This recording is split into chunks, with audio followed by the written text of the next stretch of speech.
Pourquoi sommes-nous sur terre? Dans Éphésiens 1er verset 11, nous lisons ceci. Et c'est en Christ que nous avons été choisis pour lui appartenir, conformément à ce qu'avait été fixé celui qui met en œuvre toutes choses selon l'intention qui inspire sa décision. Ce verset nous donne 3 indications sur notre raison d'être. Première indication, vous découvrirez votre identité et votre finalité au moyen d'une relation avec Jésus-Christ. Question. Te rappelles-tu comment tu voulais être tout le temps avec ton amoureux lorsque tu étais fiancé? Tout ce qui le concernait t'intéressait. Tu avais toujours quelque chose à lui dire. Vous vous disiez tout. Tu étais tout le temps à ses côtés, même si vous ne parliez pas. Juste sa présence suffisait. Tu te rappelles? Je sais que tu t'en rappelles. Moi aussi. Il était présent en toi, même en son absence. Est-ce que tu sais pourquoi? Parce que tu voulais le connaître. Parce que tu souhaiterais voir évoluer la relation.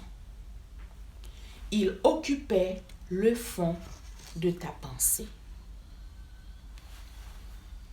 J'ai le goût de te dire que c'est la même chose qui se produit quand tu veux approfondir ta relation avec Jésus-Christ.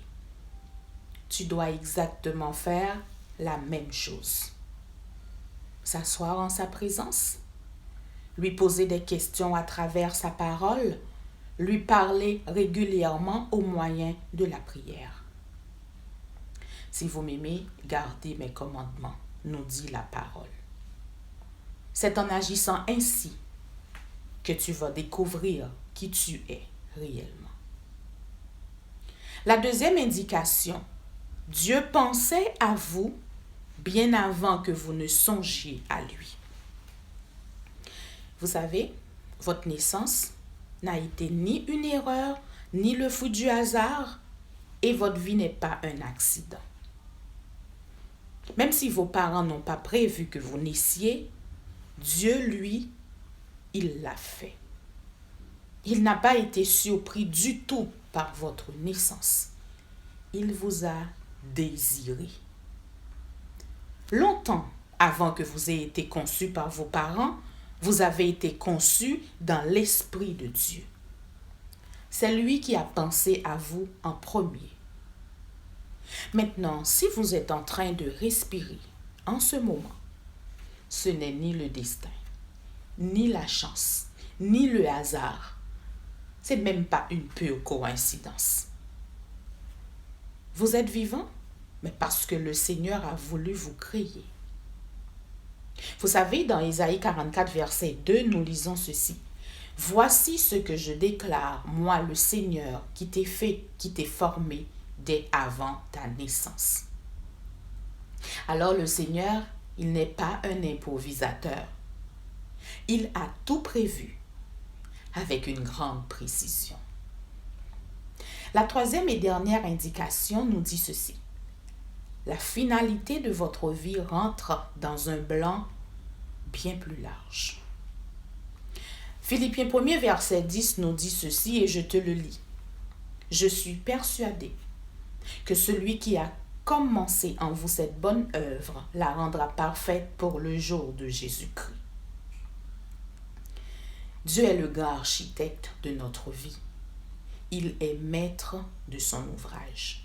Il le terminera quand il veut. Est-ce que tu as l'impression que ta vie est un chantier? Des épreuves de toutes sortes s'abattent sur toi. Je ne sais pas si tu as déjà visité un chantier, mais si tu y vas, tu verras un vrai chaos. Des clous par-ci, des blocs par-là, des bois pêle-mêle. C'est pas agréable à voir. Mais le contremaître, lui, il sait exactement pourquoi ils sont là et à quoi ils servent. Et au jour marqué, ils prendront leur place et le chantier deviendra une belle place accueillante. Ça me fait rire parce que la Bible nous dit que Dieu fera avec nous la même chose. Il fera la même chose pour nous. Il terminera l'œuvre qu'il a commencée en nous. Alors le plan parfait de Dieu pour nous est de nous garder avec lui pour l'éternité. Donc nous n'irons pas aller le voir, aller le retrouver amoché ou meurtri. Il nous peaufinera agréablement, car nous sommes son ouvrage.